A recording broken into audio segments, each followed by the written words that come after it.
Remue ménage. Remue ménage.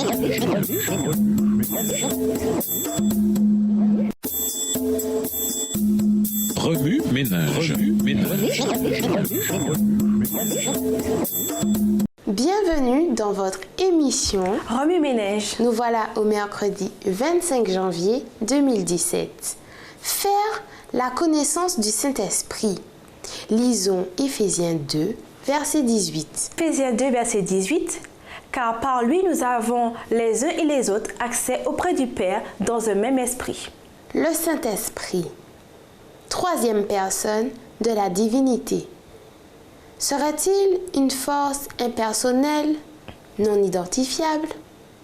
La confusion au sujet de la nature et de l'identité du Saint-Esprit n'est pas un phénomène récent. Certains des premiers chrétiens croyaient et enseignaient que l'Esprit était d'une essence différente du Père et du Fils. D'autres disaient qu'il était une créature et d'autres encore une force ou une puissance, mais pas une personne de la Trinité. La Bible est claire. Le Saint-Esprit était avec Dieu dès le commencement. Genèse 1, verset 2. Et est autant une personne que le Père et le Fils. Matthieu 28, verset 19. Jésus a promis que si nous croyons, le Saint-Esprit vivra avec nous et sera en nous. Jean 14, verset 17. Mais comment le savons-nous?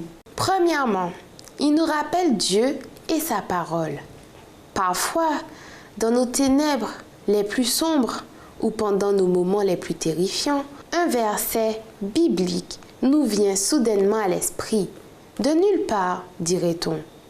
Il nous remplit d'espérance et nous apaise.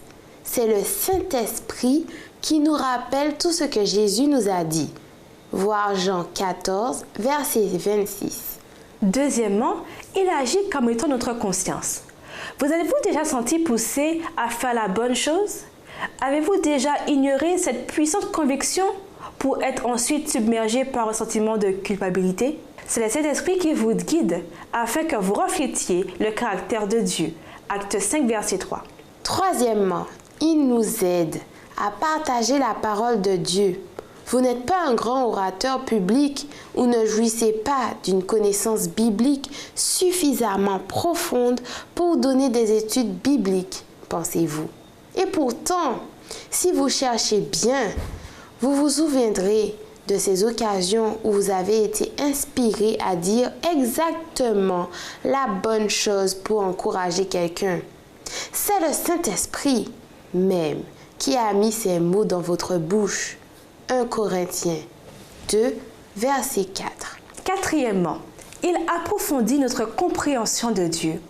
Certains concepts et certaines idées sur Dieu peuvent parfois être difficiles à comprendre. Mais nous sommes aussi conscients de ces éclairs de génie où nous avons reçu une compréhension nette de Dieu. C'est là le doux enseignement du Saint-Esprit. 1 Corinthiens 2, verset 12. Remue-ménage. Quel autre exemple du Saint-Esprit habitant dans votre cœur vous viennent à l'esprit? Comment faire la différence entre l'œuvre du Saint-Esprit en vous et celle de Satan? Le Saint-Esprit vit-il dans le cœur des incroyants? Pourquoi selon vous?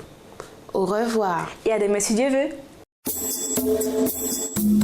Remue ménage. Remue ménage.